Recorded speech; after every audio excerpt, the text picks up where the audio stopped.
주여 말씀하옵소서. 말씀대로 직행하는 우리 모두가 되기를 축복합니다. 여러분은 자신의 삶이 어떤 모습으로 완성되기를 바랍니까? 우리가 이 땅에 살다가 마지막 이제 떠날 때 이런 모습으로 마무리하고 떠났으면 좋겠다. 뭐 그런 또 젊은 사람은 젊은 사람대로 인생에 대한 비전이 있고, 또 나이 든 사람은 나이 든 사람대로 또 마지막에 어떤 마무리 그리는 그런 그림이 있을 것입니다. 하나님은 여러분의 삶을 어떻게 만들어가기를 원하십니까? 내가 만들어가기를 원하는 삶과 하나님께서 만들어가기를 원하는 삶, 이 두 장의 그림을 딱 갖다 포개 놓으면은 어떤 차이점이 있겠습니까? 내가 나의 삶을 만들어가기를 원하는 것, 하나님께서 나를 통해서 만들어가기를 원하는 삶, 이 두 장의 그림. 우리는 이 둘 중에 둘이 똑같다면 문제가 없는데, 둘이 좀 틀리다면 어느 쪽을 따라가야 되겠습니까?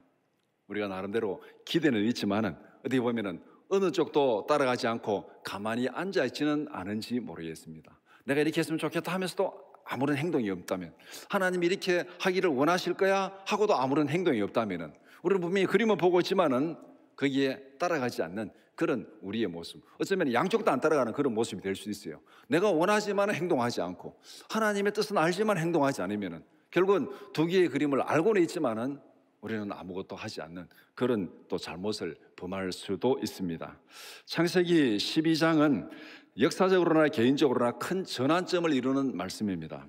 역사적으로는 선택의 역사가 시작됩니다. 11장까지는 전체의 역사, 12장부터는 이제 선택의 역사가 시작되는 것이고, 개인적으로는 아브라함이라는 한 사람이 완전히 인생이 달라지는, 자기의 모든 걸 다 떠나가지고 새로운 데 가서 새로운 삶을 사는 전혀 새로운 그런 삶이 시작되는, 역사적으로 보나 개인적으로 보나 완전히 달라지는 그런 삶의 모습, 이것이 바로 창세기 12장입니다. 하나님께서 개입하셔서 역사가 변화되고, 하나님께서 개입하셔서 개인의 삶이 완전히 바뀌어지는 그 사건이 창세기 12장의 사건입니다. 하나님의 부르심이 역사를 바꾸십니다. 하나님의 부르심이 우리 개개인의 인생을 완전히 바꾸십니다. 이거 믿으십니까? 우리가 예수를 믿기 전, 예수를 믿은 후 분명히 인생이 달라졌어요. 뭐 아무리 믿음의 열정을 가지고 살아간 사람은 더 많이 달라졌겠지만은, 열정을 가지지 않고 뭐 그래도 그냥 적당히 믿음으로 살아가는 사람도 예수 믿기 전하고 믿은 다음하고 인생이 완전히 달라지고, 생각이 달라지고, 하루의 스케줄이 달라집니다. 이게 뭐냐면은 하나님의 부르심이 우리의 인생을 이렇게 바꾸어 놓는다는 것입니다.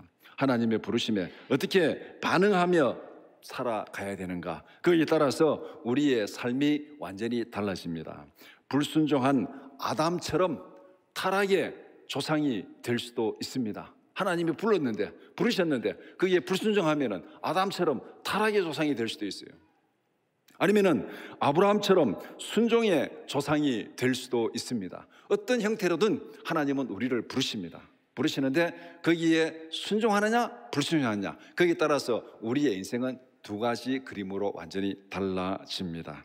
하나님의 부르심에 어떻게 반응해야 될지 오늘 이 말씀을 통해서 우리가 한번 우리 삶에 비추어 가지고 생각해 보기를 원합니다.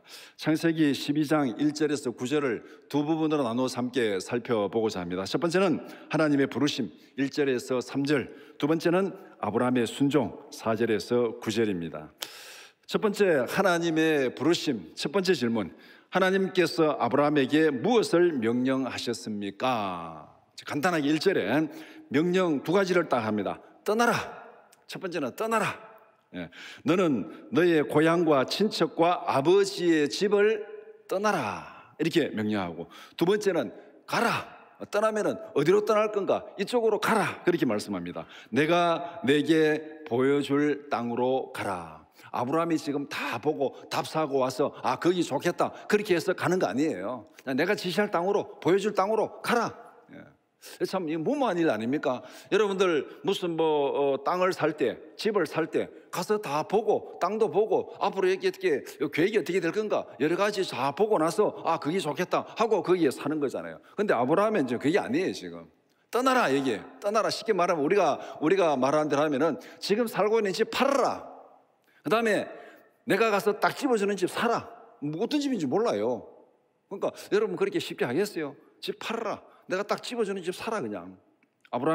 하나님께서 아브라함에게 지금 그것을 명령하는 거예요. 떠나라, 가라. 새로운 시작을 위해서 현재의 위치를 떠나서 새로운 곳으로 가라. 이것이 변화를 시작하는 출발점입니다. 현재를 떠나서 새로운 곳으로 가라. 새로운 삶을 계획하고 결단했습니까? 그렇다면 새로운 시작을 위해서 떠나야 됩니다. 우리가 나름대로 인생의 어떤 계획을 나름대로 뭐 10대에서 20대, 그다음에 뭐 20대에서 30대, 아니면 고등학교 졸업하고 대학 들어갈 때, 뭐 직장 취직할 때, 뭐 결혼하고, 아니면은 뭐 또 이렇게 또 뭐 50대, 60대 지나가면서 우리 나름대로 그때 인생의 계획을 세웁니다. 아, 내가 이렇게 살아서 안 되지. 뭔가 좀 다르게 살아야지. 그렇게 계획을 세웁니다. 그렇게 새로운 계획을 세웠다면은 우리가 꼭 기억해야 될 게 있습니다. 현재의 습관에서 떠나야 됩니다. 계획은 세웠는데 현재의 습관을 버리지 못한다면 그 계획은 이루어질 수가 없습니다. 현재의 틀에 박힌 생각에서 떠나야 됩니다. 과거에 어떤 재벌 총수가 이렇게 얘기했습니다. 마누라 빼고 다 바꿔라. 혹시 여러분 기억하시죠? 마누라 빼고 다 바꿔라. 제가 기억하기는 그때 뭐 휴대폰 만들어가지고 굉장히 실패를 했어요. 휴대폰에 실패를 가지고 구미 사업장에 휴대폰 뭐 수십만 대 갖다 놓고 다 화형식하고 나서 아마 총수가 그렇게 얘기한 걸로 알고 있습니다. 마누라 빼고 다 바꾸라. 지금같이 이리 가서는 아무것도 안 된다. 다 바꾸라. 계획을 세웠으면, 새로운 계획을 세웠으면 지금 모든 틀에서 습관이나 생각이나 지금 틀에서 완전히 바뀌어야 새로운 삶이 된다는 겁니다. 우리의 계획이 작심삼일이 되는 이유가 무엇입니까? 여러분 나름대로 계획은 많이 세우는데 이게 왜 계획이 제대로 실천되지 않고 늘 거기에 머물러 있을까? 여러분도 수없이 많이 경험했잖아요. 이 작심삼일이 되는 이유가 무엇일까? 여러분 어떻게 돼서 그런지 모르지만 저 나름대로 혼자 가만히 생각해 봤어요. 왜 이 계획을 세우는데 이 삶의 변화는 크게 일어나지 않을까? 새로운 계획은 있는데 떠나지 못하기 때문에 그렇다는 결론을 내렸습니다. 떠나지 못하기 때문에. 새로운 계획은 있는데 생활 습관은 달라지지 않았습니다. 내가 계획을 세웠어요. 이렇게 했는데 습관은 달라지지 않은 거예요. 생활 습관 달라지지 않고. 새로운 계획은 있는데 생각이 전혀 달라지지 않았습니다. 새로운 계획은 있는데 삶의 모습이 달라지지 않았습니다. 이렇게 되면 어떻게 되겠습니까? 아무리 좋은 계획을 세워도 3일 정도 지나가면 계획이 다 없어져 버려요. 왜? 그전까지 똑같은 습관에 똑같은 계획에 똑같은 생각을 하고 그렇게 살아가는데 거기 아무리 뭐 좋은 생각 그 계획을 넣어줘봐야 그 계획이 무슨 작동을 하겠습니까? 작동이 안 되는 거죠. 그래서 이 작심삼일이 되는 이유는 계획이 잘못된 것이 아니고 우리가 떠나지 못하기 때문에, 현재의 잘못된 습관에서 떠나지 못하기 때문에, 현재의 틀에 박힌 생각에서 떠나지 못하기 때문에, 현재 내 삶의 모습에서 떠나지 못하기 때문에 우리는 아무리 계획을 세워도 계속 그 자리에 머물러 있게 됩니다. 그러면 우리가 어디로 가야 되겠습니까? 하나님이 지시하는 곳으로 가라. 내가 계획을 세운다면 내가 계획을 세워서 이런 삶을 살아야지. 그럼 그곳으로 가면 되는 거예요. 그곳으로. 그렇게 하기 위해서는 내 습관이 어떻게 달라져야 되는지, 생각이 어떻게 달라져야 되는지, 내 삶의 모습이 어떻게 달라져야 되는지 그 모습대로 가면 되는 거예요. 계획은 그래 세웠는데 그래 가지는 아니하고 지금 여기에 머물러 있는 겁니다. 그러니까 계획이 실천이 안 되는 거잖아요. 하나님이 지시하는 곳으로 가야 합니다. 떠남과 결단이 하나님의 뜻을 따라 살아가는 새로운 삶의 시작입니다. 창세기 12장 새로운 역사의 시작, 우리는 누구든지 다 알고 있습니다. 성경을 몇 번만 읽어봐도 창세기 12장이 새로운 역사의 시작이구나. 그럼 새로운 역사의 시작이 뭐냐? 떠나서 가라는 겁니다. 현재를 떠나서 하나님이 지시하는 곳으로 가라. 그래야만 새로운 역사가 시작된다. 그렇게 말씀하고 있습니다. 두 번째 질문, 하나님께서 아브라함에게 약속하신 내용은 무엇입니까? 2절 3절에서 하나님은 아브라함에게 몇 가지 약속을 주십니다. 강조점은 하나님께서 내가, 이 약속의 주어를 강조합니다. 강조점은 주어입니다. 주어. 내가 이렇게 하리라, 내가 이렇게 하리라, 내가 이렇게 하리라, 내가 그렇게 만들어주겠다. 하나님께서 내가라는 말로 굉장히 강조를 하고 있습니다. 우리가 흔히 내가 그러면 안 된다 그러죠. 하나님 앞에서 내가 그러면 안 돼요. 내가는 하나님이 내가 해야 돼요. 우리의 인생은 근본적으로 하나님께서 만들어 주셔야 됩니다. 그러니까 우리가 하나님 앞에서 내가 그러면 안 된다 이유가 바로 여기 있어요.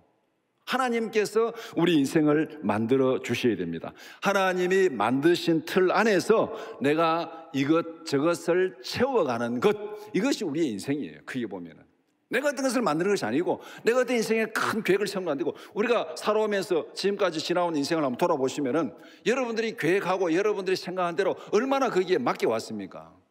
별로 없어요. 그게 저는 저 자신을 돌아볼 때 내가 의도한 대로 그렇게 온 게 별로 없습니다. 그냥 하나님께서 인도하시고 틀을 맞춰가는 거기에 맞게 얼마만큼 내가 충실하게 채워가는가, 이게 우리 인생이에요. 때로는 우리가 기대하는 원하는 방향대로 갈 수도 있고, 그 방향대로 안 갈 수도 있고, 더 좋은 방향으로 갈 수도 있고, 그것은 알 수가 없어요. 하나님이 부르시고 하나님이 만드신 틀 가운데서 내가 거기에서 어떻게 채워줄 것인가, 채워갈 것인가, 그게 중요한 거예요. 하나님이 내게 1달란트를 맡기든 2달란트를 맡기든 5달란트를 맡기든, 그것은 하나님이 하실 일이고, 내가 할 일은 맡은 그 달란트를 가지고 얼마나 잘 활용하느냐, 그것이 중요한 거예요.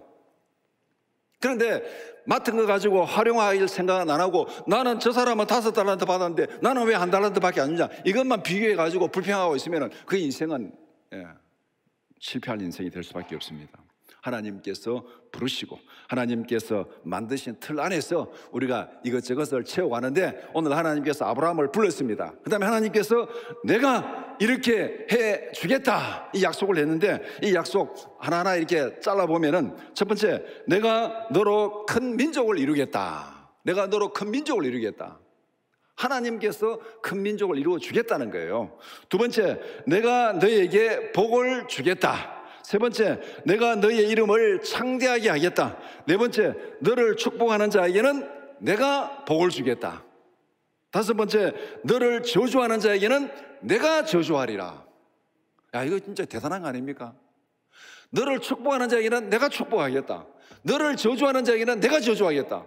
이 말씀 우리 한번 적용해 보세요. 어떤 사람이 나를 막 욕하고 내게 상처를 주고 막 했습니다. 내가 열받아가지고 두고 보자, 내가 막 이를 갈고 그냥 내가 그냥 원수를 갚아야지. 그렇게 할 필요가 있습니까, 없습니까? 이 말씀 보면 그럴 필요가 없어요. 우리가 하나님 앞에 부름을 받고 하나님과 동행하면은, 너를 저주하는 자에게는 누가 저주한다고요? 내가 저주하는 게 아니에요. 하나님이 저주합니다. 그러면은 우리는 우리에게 상처를 주고 우리를 괴롭히고 막 힘들게 한 사람, 마음을 비웁시다. 저도 마음을 이게 비워야 되고, 여러분도 마음을 비워야 되고, 거기에 열받을 일이 없어요. 거기에 열받는 거는 결국은 뭡니까? 우리가 하나님을 믿지 못한다는 거예요. 하나님을 믿으면 이 말씀을 믿어야 될 거 아닙니까? 너를 저주하는 자에게는 내가 저주하리라. 너를 해치는 자에게는 내가 해치리라. 원수는 누가 갚는 거예요? 하나님이 갚는 겁니다. 우리가 하나님을 믿는다면은 옆에서 막 괴롭히고 상처 주는 사람, 신경 쓰지 마세요. 저도 앞으로 신경 안 써야 되는데 그렇게 하여튼 노력하겠습니다. 신경 쓰지 마세요. 누가 합니까? 하나님이 하신다는, 하나님이. 이 약속, 우리가 큰 민족이 되리라, 부자가 되리라, 거부가 되리라, 이것만 좋다고 아멘 하면 왜 안 됩니까? 마지막 5번째 어떻게 보면 더 좋은 거예요. 이게. 너 괴롭히는 사람 걱정하지 마라. 내가 책임지고 처리하겠다. 이것보다가 우리에게 더 속 시원하고 더 위로가 되는 말이 어디 있습니까? 우리 살아가면서 상처도 많이 받고 무시도 많이 당하고 참 억울한 일도 많이 당하잖아요. 진짜 막 그냥 울분이 솟아날 때가 많습니다. 세상이 다 분노 가운데, 그래서 세상이 다 분노 가운데 하나 팍 찌르면 막 폭발하고 난리예요, 사람들이. 왜 그랬습니까? 너무나도 상처가 많고 너무나도 무시당하고 그 쌓인 상처가 많아서, 이건 정치하는 사람도 그렇고 하나 건드리면 막 폭발해요. 전부 다 분노가 쌓여 있어요. 왜 이런 분노가 쌓여 있습니까? 내가 뭔가를 하려니까 안 되는 거예요. 너무 억울한 거예요. 너무 손해보는 것 같은 거예요. 오늘 이 본문에서 하나님께서 아브라함에게 약속하신 그 약속, 앞에 것도 중요하지만 어떻게 보면 우리 실제 생활에 제일 뒤에 게 더 중요합니다. 이런 약속을 하나님께서 주셨습니다. 여기서 아브라함의 할 일이 무엇입니까? 없어요. 하나님께서 에게 5가지 약속을 줬는데 여기서 아브라함이 할 일이 아무것도 없습니다. 하나님은 어떤 조건도 요구하지 않았습니다. 너가 이렇게 하면은 내가 이렇게 해주겠다. 어떤 조건도 요구하지 않았어요. 그냥 내가 하겠다. 내가 그렇게 하겠다. 하나님께서 그렇게 만들어 주겠다고 약속하십니다. 하나님의 약속을, 이 약속을 그냥 이 약속만 보면은 그런갑다 생각하는데, 이 약속을 어디 거하고 그림을 대비해야 되냐면은 앞에 11장 30절하고 그림을 딱 대비를 해봐야 됩니다. 11장 30절에 보면은 뭐라고 말하냐면은 사례는 임신하지 못함으로 자식이 없었더라. 큰 민족이 되겠어요 지금? 가능성이 있습니까? 이름이 창대하게 되겠습니까? 가능성이 없어요. 사례는 임신하지 못했고 자식이 없었더라. 이 말은 결국 뭐냐면은 아브라함의 인생 종치고 끝났다는 얘기입니다. 희망이 없어요. 희망이 없습니다. 아브라함의 인생 종치고 끝났어요. 희망이 없어요. 그런데 그 희망이 없는 아브라함을 불러가지고 하나님께서 이런 약속을 하고 있습니다. 큰 민족이 되고 이름이 창대하고 하여튼 복의 근원이 되고, 예, 이게 지금 말이 안 되는 약속을 하나님께서 하고 있는 거예요. 아브라함에게 거절할 이유는 전혀 없는 거죠. 믿지마의 본전입니다. 쉽게 말하면 아브라함 믿지마의 본전이에요. 어차피 애도 못 낳고 자식도 없고 끝났는데 하나님께서 불러가지고 이렇게 민족을 크게 만들어 준다니까 아브라함의 입장에서 보면은 믿지마의 본전이잖아요. 그러니까 따라가지 못할 이유가 전혀 없습니다. 소망이 없는 데서 하나님께서 아브라함을 불렀습니다. 하나님의 약속은 하나님이 이루십니다. 아멘. 우리를 하나님이 부른 것도 마찬가지예요. 우리의 소망이 뭡니까? 우리는 죄 가운데 죽는 거예요. 우리의 인생의 마지막은 죄 가운데서 죽는 겁니다. 여기에서 예외가 되는 사람이 있습니까? 아무도 없어요. 그런데 하나님께서 우리를 부르셨잖아요. 어디로? 천국으로, 영원한 생명으로, 영원한 나라로 인도해 주겠다. 따지고 보면은 예수 믿는 거 우리에게 손해될 일 하나도 없습니다. 어차피 믿지마의 본전입니다. 천국이 없다. 믿지마의 본전이에요. 그렇잖아요. 천국이 없다. 우리가 믿었는데 만약 천국이 없다. 그러면은 예수 안 믿으면 천국이 있습니까? 그러면 처음부터 천국이 없었는데. 그러니까 천국이 없으면은 안 믿어도 없고 믿어도 없어요. 어차피 믿지마의 본전입니다. 근데 우리가 믿었어요. 천국이 있으면 어떻게 됩니까?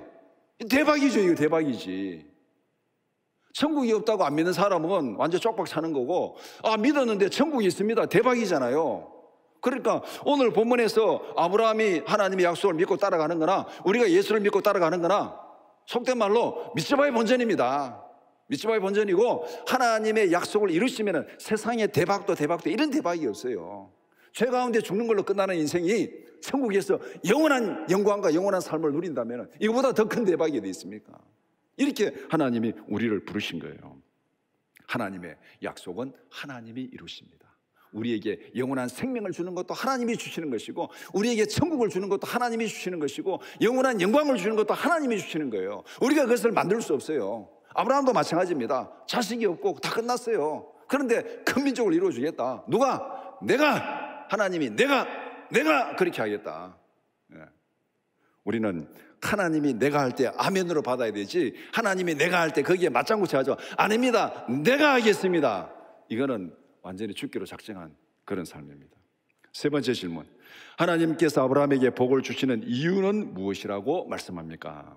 하나님께서 약속하신 일의 마지막 결과를 이렇게 말씀합니다.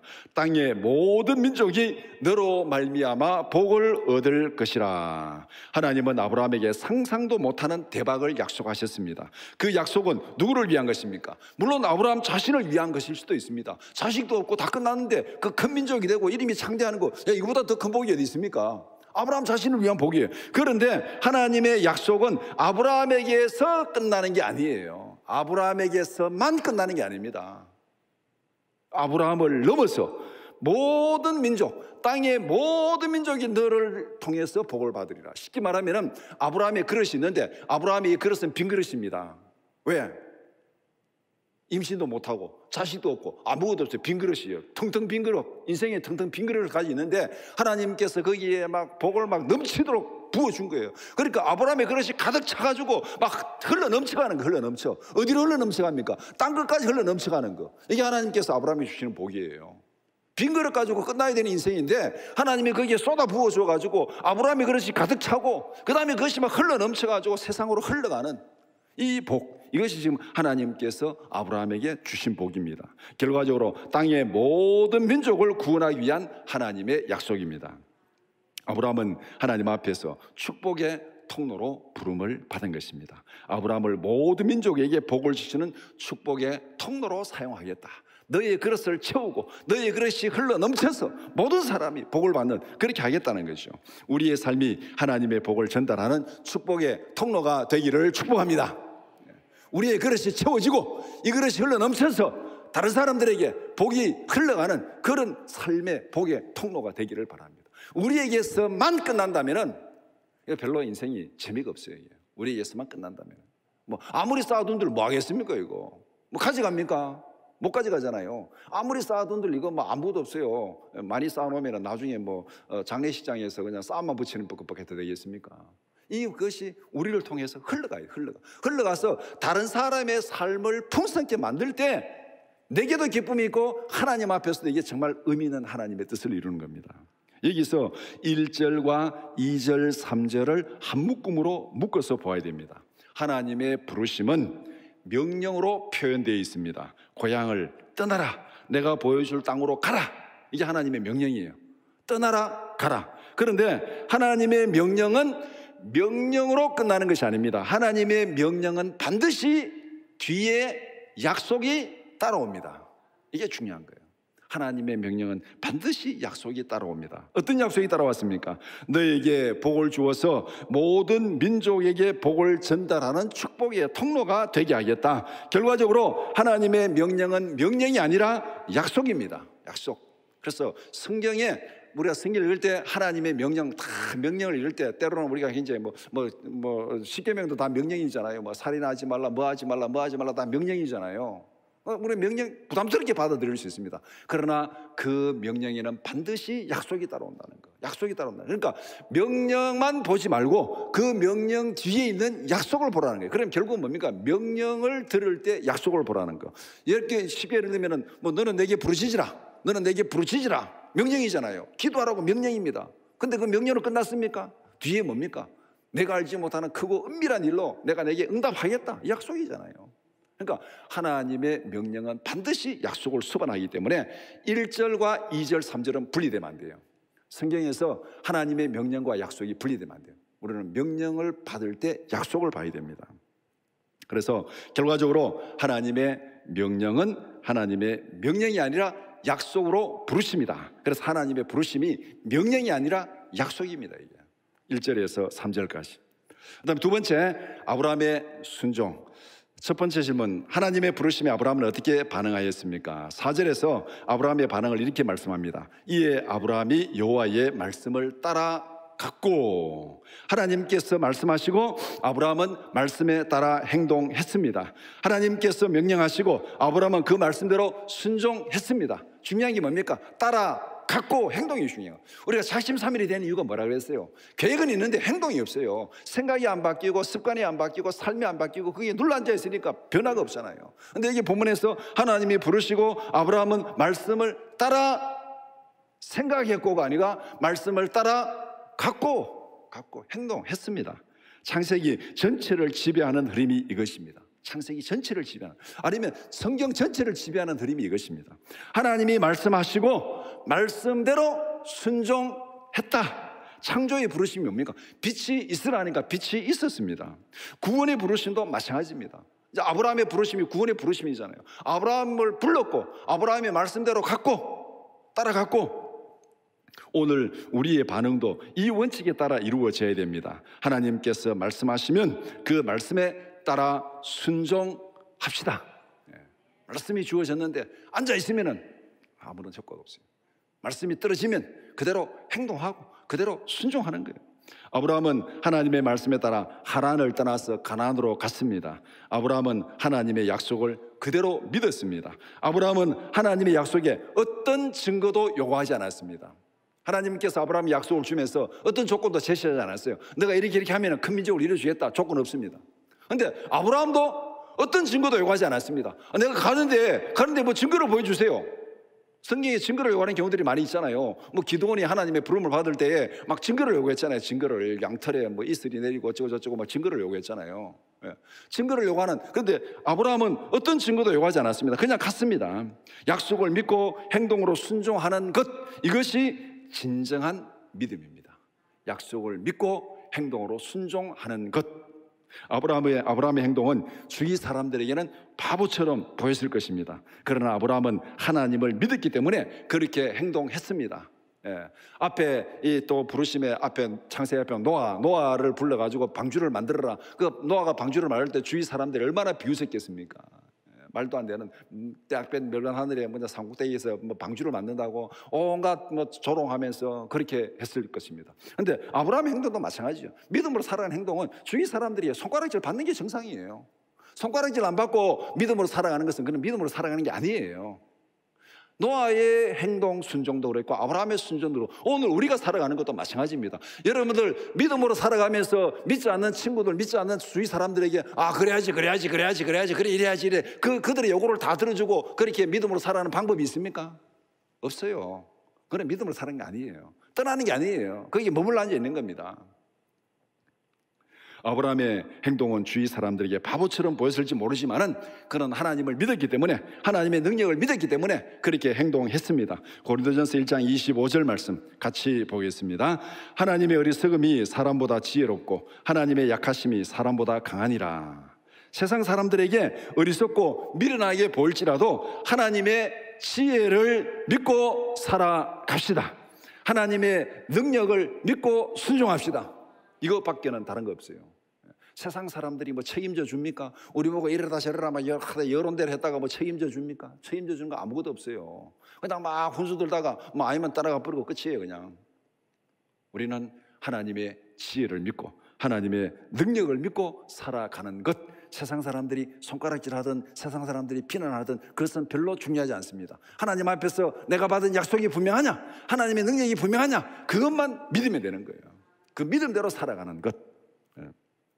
이것이 오늘 본문에서 아브라함이 반응한 것입니다. 두 번째 질문, 가나안에 도착한 아브라함에게 하나님은 무엇을 약속하셨습니까? 아브라함은 하나님의 명령대로 가나안 땅에 도착했습니다. 아브라함과 함께 가나안 땅에 도착한 동행을 이렇게 대략 설명합니다. 자기 아내 사레, 조카 롯, 그 다음에 아브라함의 종들, 재산 이렇게 지금 데리고 왔습니다. 그러면은 아브라함에게는 자식이 없었어요. 근데 왜 조카 롯을 데려왔겠습니까? 아브라함은 어떻게 보면 조카를 양자로 지금 드린 거예요. 법적으로 뭐 양자 됐다는 성경에 기록이 없지만 이미 마음에 나중에 아브라함이 내 상속자는 롯이라 얘기하는 거예요. 자기 마음에 지금 롯을 지금 상속자로 들여가지고 지금 가나안까지 데려온 거예요. 종들도 많고 재산도 많으니까 혼자 가지고는 안 되니까 롯을 데려와서 네가 내 모든 걸 다 이렇게 해라 하고 지금 이렇게 데리고 왔습니다. 아브라함이 도착한 가나안 땅은 빈 땅이 아니었습니다. 가나안 사람들이 그 땅에 거주하고 있었습니다. 아브라함이 차지할 빈 땅은 없습니다. 아브라함이 어떻게 하나님께 속은 것입니까?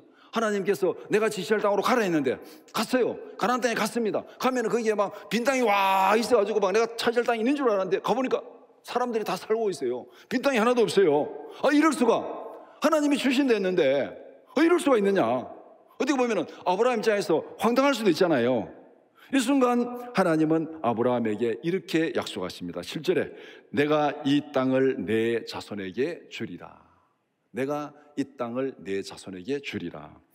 그냥 하나님께서 여기서 약속을 확인하지 않으면 아브라함은 정말 낙심하고 절망하고 막 그렇게 할 수밖에 없겠죠. 빈 땅 준다고 왔는데 땅 준다고 왔는데 와보니까 다 사람들이 살고 있고 자기가 차지할 땅이 하나도 없습니다. 그런데 하나님께서 이 땅을 내 자손에게 주리라. 하나님께서 순종한 아브라함에게 땅을 보여주시면서 약속을 확인합니다. 아브라함의 순종에 대한 하나님의 보증이라고 말할 수 있습니다. 걱정하지 마라. 사람들이 살고 있고 빈 땅이 없다고 걱정하지 마라. 이 땅을 내 후손에게 주리라. 이 말 속에 엄청난 게 들어있어요. 땅도 준다는 말도 되지만은 아브라함이 지금 뭐가 없다고요? 자식이 없어요. 자식이 없는데 내 후손에게 주리라. 이게 결국 뭐겠습니까? 자식도 준다는 거잖아요. 아브라함은 지금 상상도 못하는데 하나님이 자식도 준다는 거예요. 자식도 주고 이 땅도 주겠다. 상상도 못하는 그 약속을 하나님께서 아브라함에게 하고 있습니다. 이 순간까지도 아마 아브라함은 나 땅 받아야지, 롯이 내 상속자로 땅 받아야지, 여기까지는 생각했을지 모르지만은 자기 몸에서 난 자기 자식이, 자기 후손이 이 땅을 차지할 거라는 상상도 못하고 있는 거예요. 순종이 우리가 누리는 은혜의 수준을 높여줍니다. 하나님은 우리를 한 계단 한 계단 인도하십니다. 한 번에 모든 것을 다 보여주지 않습니다. 우리는 막 좀 마음이 급해가지고 막 하나님 기도하면 막 쫙 보여주고 막 하고 이러면 막 좀 편하게 좀 갔으면 참 좋겠는데 답답하고 막 그럴 때가 많죠. 기도할 때. 그러니까 사람들이 뭐 전보로도 간다 그러고 뭐 그러죠. 하여튼 그렇습니다. 한 번에 다 보여주지 않습니다. 이거는 꼭 뭐가 있냐면은 우리가 1층에서 2층으로 올 때 한 번에 올라옵니까? 계단 한 칸 한 칸 올라옵니까? 어떻게 오셨어요? 계단 한 칸 한 칸 올라오죠. 요새는 뭐 엘리베이터 타면 한 번 올라올 수도 있지만은 계단 한 칸 한 칸 올라오잖아요. 한 번 올라오면 아무도 못 올라와 이거. 하나님은 우리를 그렇게 인도하십니다. 한 계단 한 계단. 걱정하지 마라. 한 계단 한 계단 올라가다 보면 2층 오고, 한 계단 한 계단 올라가다 보면 3층 가고, 한 계단 올라가면 10층 가고 20층 간다.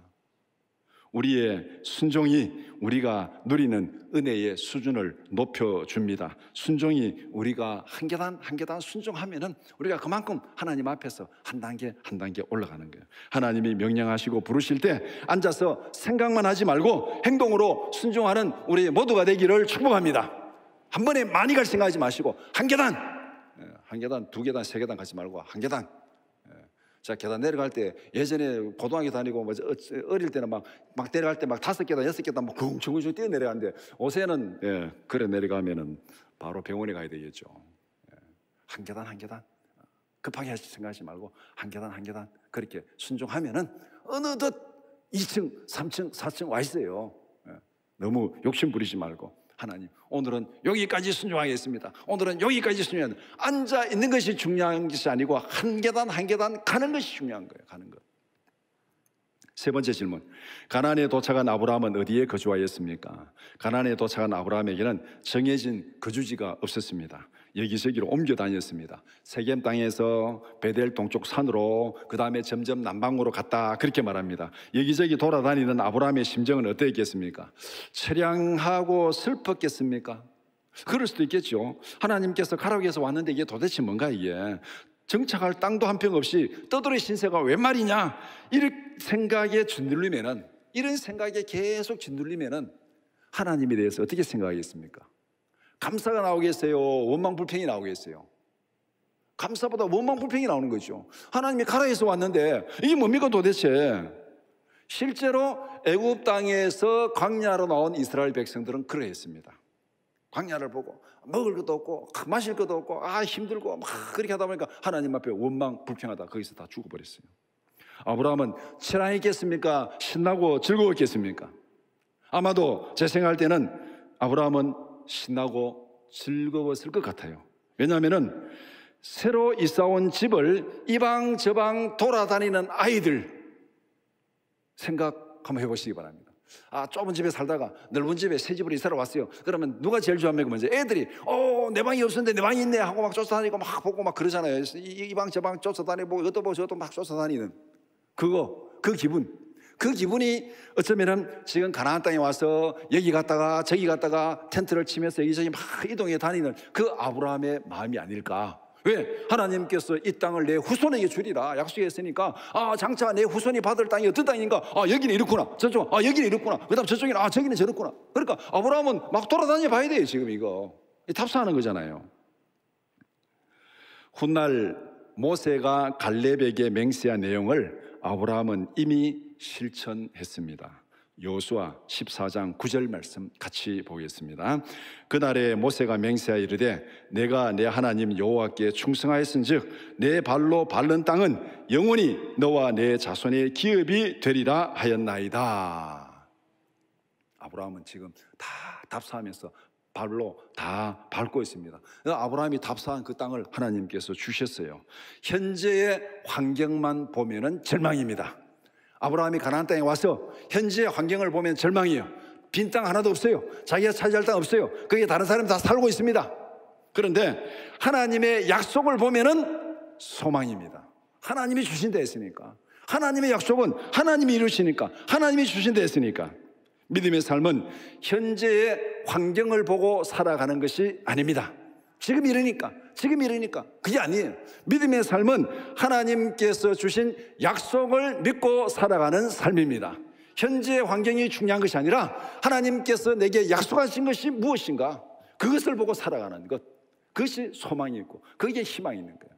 가나안 땅에 온 아브라함이 바로 그런 희망과 소망을 가지고 여기저기 막 돌아다니는 거예요. 그거는 처량한 신세가 아니고 정착도 할 수 없고 집도 없어가지고 떠돌이 신세가 아니고 하나님이 주시는 그 땅을 답사하면서 다 구경하면서 그렇게 신나게 다니는 그런 삶, 이것이 바로 약속을 믿고 살아가는 삶입니다. 우리의 삶이 하나님의 약속을 믿고 정말 기쁨으로 여기저기 답사하면서 살아가는 삶이 되기를 축복합니다. 말씀을 정리해 봅시다. 오늘 말씀이 전하는 핵심은 이것입니다. 하나님의 명령을 하나님의 약속으로 받으라. 하나님의 명령을 하나님의 약속으로 받으라. 왜 하나님의 명령을 약속으로 받아야 됩니까? 하나님은 명령하시고 반드시 약속을 주십니다. 그러니까 명령을 약속으로 받아야 돼요. 만약에 하나님의 명령이라면 결과는 우리가 만들어내야 됩니다. 예를 들어서 명령으로 끝나면 어떻게 되겠습니까? 명령대로 해야 되죠. 청소해! 그럼 청소해야 되잖아요, 우리가. 군대에서 명령으로 이렇게 해 하면 이렇게 해야 되는 거예요. 명령이라면은 그 요구를 충족시켜야 할 주체는 명령하는 사람이 아니라 명령을 받는 사람이에요. 그럼 하나님 우리에게 명령하면은 우리가 그때 다 해야 돼요. 그러면은 아브라함이 스스로 큰 민족을 만들어야 됩니다. 스스로 거부가 돼야 됩니다. 그런데 큰 민족을 만들려니까 이 사례가 지금 임신도 못하고 애도 못 낳아요. 이게 어떻게 할 수 있습니까? 이게 아브라함이 할 수가 없어요. 그런데 아브라함에게 자식도 없는데 큰 민족이 되라.